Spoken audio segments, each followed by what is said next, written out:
Hello, everybody, and welcome to episode 3 of Elm Creek with Grober Games. Um, so I've been thinking about it. I think we're gonna end up planting the canola today. So we're gonna get this unhooked, then we're gonna head down to the store and pick us up a cedar. I kind of have an idea what I was looking in for one. It's gonna, and we'll go see what we got there. I kind of have an idea what I want to get. I'm trying to figure out what's going to be best for the budget right now. We're just going to put this back in here underneath cover. Oh. We'll put it over there here so it's not such a tight squeeze. Hook that. So yeah, we'll head down to the store, get a cedar picked out here, get some seed bought, and then we're gonna plant some canola. Get the hazards on here. But I have never actually grown canola in real life. It's not a very popular crop. It's not a crop that is in popularity around where I live. Mainly where we live at, we got soybeans and corn, and that's about it. There's very few people who do oats. Most of the time when they're doing oats, they'll seed it in with some alfalfa to help kind of establish it. So basically, they'll go out and combine the oats. Usually, they'll windrow it or cut it with a hay bine or a windrower. They don't usually use a header platform like you do in this game around here, and they'll use a pickup attachment on the combine, which are there's very few people who do that. So let's see here. Let's actually get our regular tires back on because we're gonna need the traction, I have a feeling. Let's go here. So let's customize that. Get our regular wheel weight tires back on. And while we're thinking of it, let's go take a look at the cedars. So I was thinking of buying an Amazon one. And I didn't know if I was going to go with the D840 or the D9 4000. I kind of want to stick with the bigger one. So that way we can kind of get our crop in a little faster. And I was thinking D9 4000 just because we can get a little few more options on it. And I kind of want to get the roller harrow so that way we get better seed to soil contact ratio on it. And it's still not a bad price. I mean, almost 21 grand there. And I think we'll shoot for the extension, get it for about 21 grand. So I think that's going to be what we're going to go with there. And then we'll buy ourselves a big bag of seed. One should be more than enough for our 4 little fields, I hope. So let's hop back in here. Hook this up. Get our beacons and stuff on.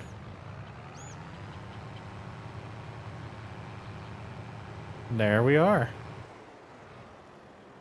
I think this little cedar is going to get a lot of work before we ever find a replacement for it, but at least it'll be worth the money if we use it that much. So we'll get this filled here.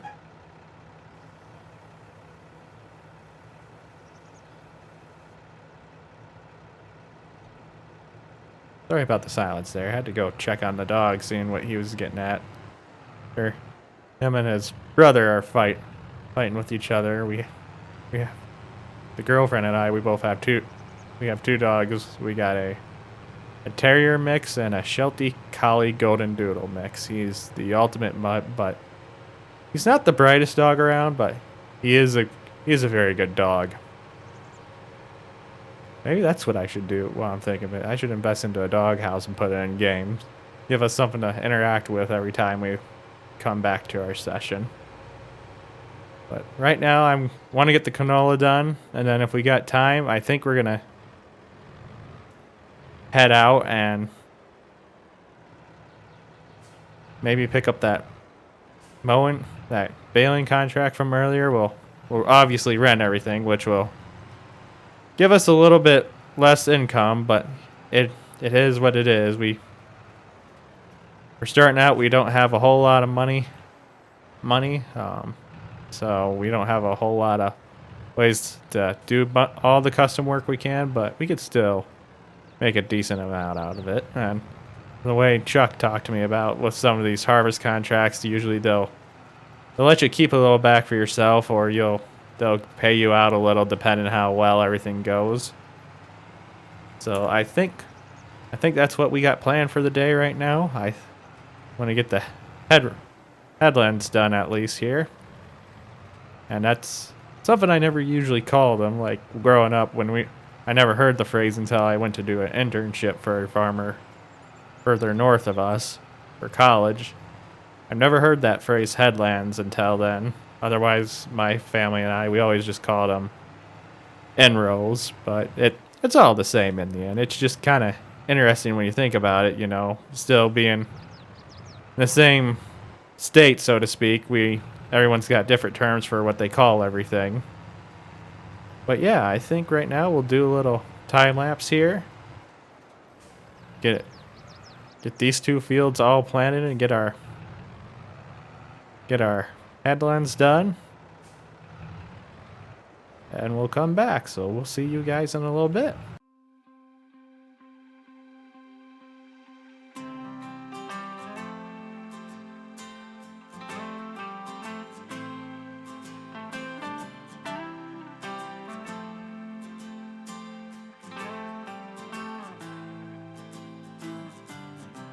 Looking up at a tree, I remember how it started.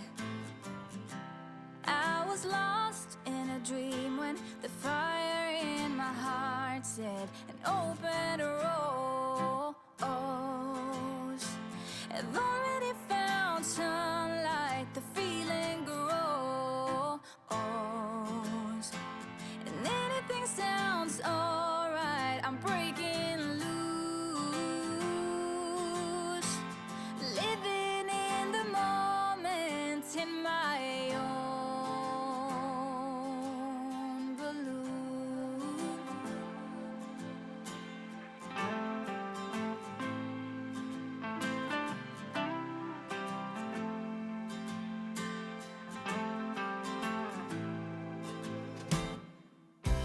This year I'm going to start a new chapter.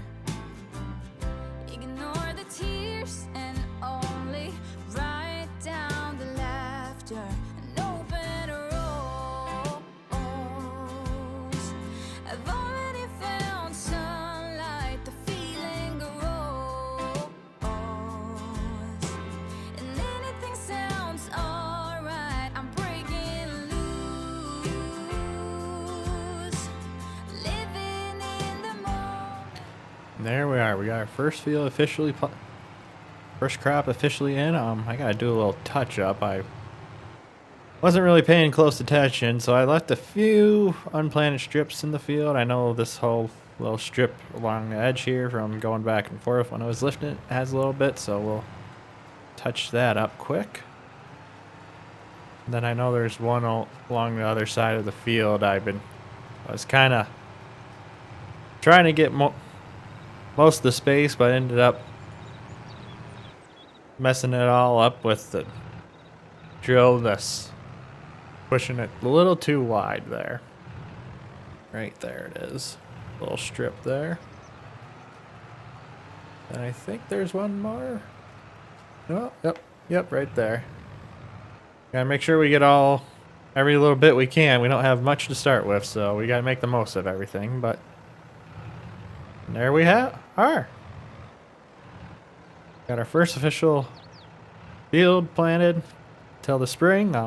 One thing I did forget to do was I forgot to switch what crop we were planting, so we actually got wheat in the ground instead. Am I gonna be able to? Ooh.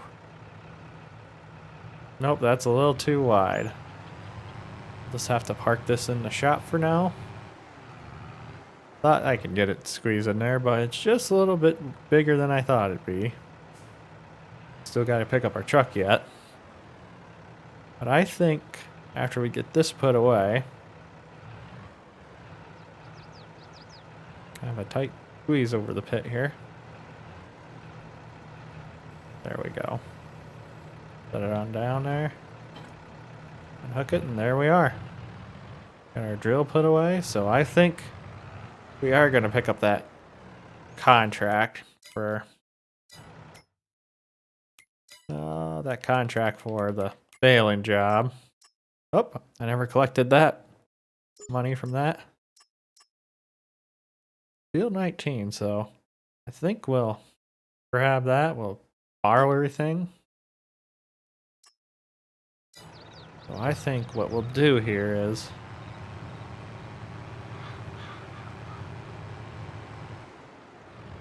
we'll get the wagon here. And I think we'll invest into a front loader and a bale spear. That way we can make one trip of everything, so a little bit tight turn. Oh, actually that's what I should do first. We'll get our actual fertilizer. Get our fertilizer spread first.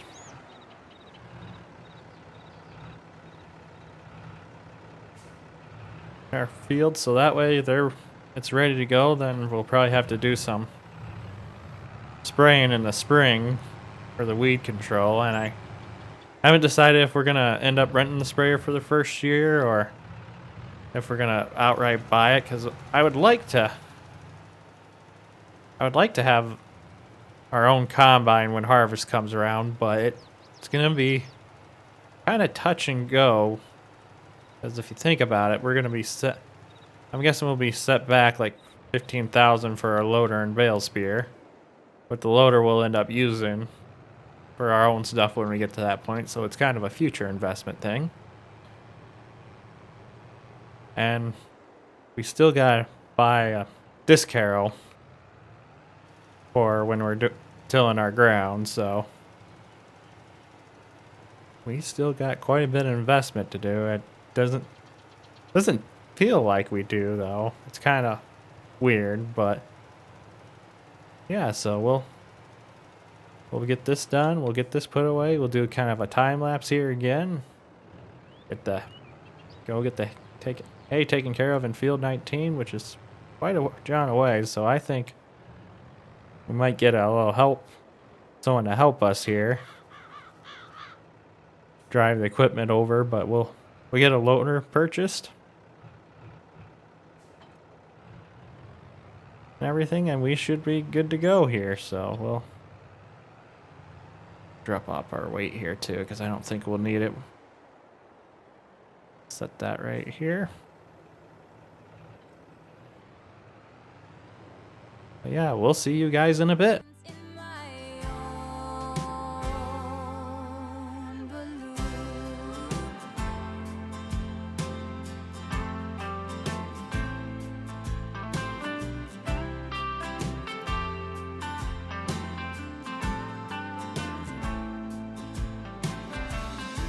I glide across the ground and over the ocean, and you can't force me down.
I just decided since we're up this way, we're gonna mow this other field too.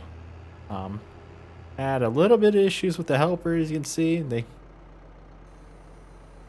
couldn't really find their way out of the parking lot, which is kind of unfortunate. But yeah, we'll get this field baled too. And we'll have a little bit more of income, so we'll be back in a bit again. Just wanted to stop there and make a note of that.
There we are. We got all the bales made in both fields. We're gonna be pushing it close to rain here, so I think the next time we'll see you at the end of when I get everything picked up. I think we're just gonna time skip ahead to save some time. I don't think you guys really want to watch me try and pick up bales of the bales beer. My skills are pretty horrendous, but we'll see you at the end and we'll figure out how much money we've made in the meantime. Talk to Chuck since he knows it's supposed to rain. He's gonna come up here, pick up the vent and the baler and the rake here. Take it on back so I can get these loaded, get the bales loaded, and get hopefully everything hauled away before it starts raining. But we shall see. We'll see you guys in a bit. All right. Didn't take as long as I thought it would to load. So far we're making pretty good time. It seems it hasn't started raining yet. We're almost to our first stop here, so we'll have to be sure we get the right amount of bales unloaded for each spot. Pull in here in the cattle yard. We'll unhook the wagon up over here and we'll take the back roll off. And we'll slowly take away because the one neighbor had about 4 bales and the other one had 8, so that unhooked here.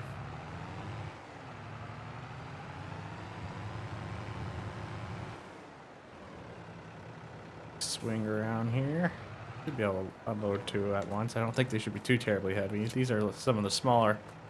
These are the smallest round bales you can make in the game. So we'll see. Oh, the tractor's not tipping forward yet, so that's good. We'll get those unloaded here. There we have it. It looks like the 2 extra bales are for us. Let's see how. Let's look at the markets for hay. Just curious. Won't make a whole lot off it. Oh, they're about the same, so just to keep it simple, we'll just sell the rest up at our next stop here. This hooked up. Our fork's up and out of the way, so that way we don't have any issues going down the road. Pulling out of here.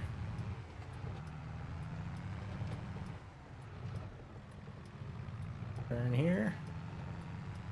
Yep, to the farmer's market, I believe it was called. But no, it seemed like what we've done this session was make hay and get planting, but baling hay does take a lot of work. I mean, it's not a easy job, so to speak. I guess it's easier. It got easier as I got older because when I was growing up, I remember playing all the time around the yard and such, and I remember my folks doing thousands upon thousands of small squares a day and putting them up in the big barn. So it's quite a different experience. Now we run a big square baler, and it's definitely a lot easier to do than small squares, but they still do small squares every now and then. They got some calves they can take care of, so that it's easier to give calves a small square bale versus a big square sometimes. You know, the nice thing about big squares is that why isn't it selling? The nice thing about big squares is that when you break the bale down, you can like give chunks of it. It comes out in kind of like little layers and such, and you can give chunks of it. Okay. That is strange. Well, let's unhook here. If you break chunks of it off versus round bale, it's kind of harder to get like chunks at a time. But the nicer thing about brown bales is they're a little more, you can kind of leave them out. Don't want to, but you can leave them outside, and the way they are kind of rolled up, they kind of help repel the rain away and stuff because of the way they're made. They kind of just roll off the edge there. This is the place I gotta sell them at, ain't it?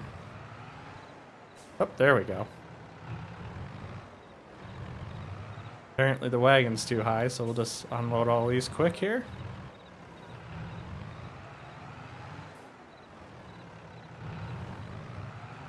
Be a little tricky because it's kind of a tight area to maneuver around in.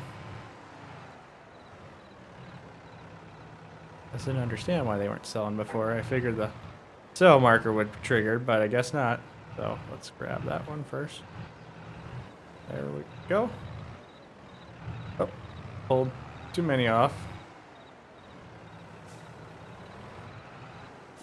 And I think this will be the last bale. And then the rest is for us to profit off of, which is pretty nice of the customers. I suppose it might be a little bit of a bonus because we got everything off the ground before it got rained on. Because if hay gets rained on, it's pretty much junk from there. It's not very good feed quality. It loses a lot of its nutritional value, and it's more prone to mold and just rotting away and such. So get this last stack unload here. Oh, got one more yet. Didn't even see it. It's kind of hard to see right now. Room I'm playing in, I got a little bit of a glare on the screen, so it's a little bit difficult. But I think between the two contracts, we'll probably make just enough money to pay off the loader and the bale spear right away. So I think that's a pretty good investment. I mean, the bale spear won't be used as much as the loader probably, but yeah, so there we have it. You guys enjoyed the content video so far? Feel free to give it a like. If you have any suggestions on what I should do or anything else for good money making schemes, leave it in the comments. And if you want to see more content like this, please feel free to subscribe to the channel. I hope you all have a wonderful rest of the day. Most of all, thanks for watching.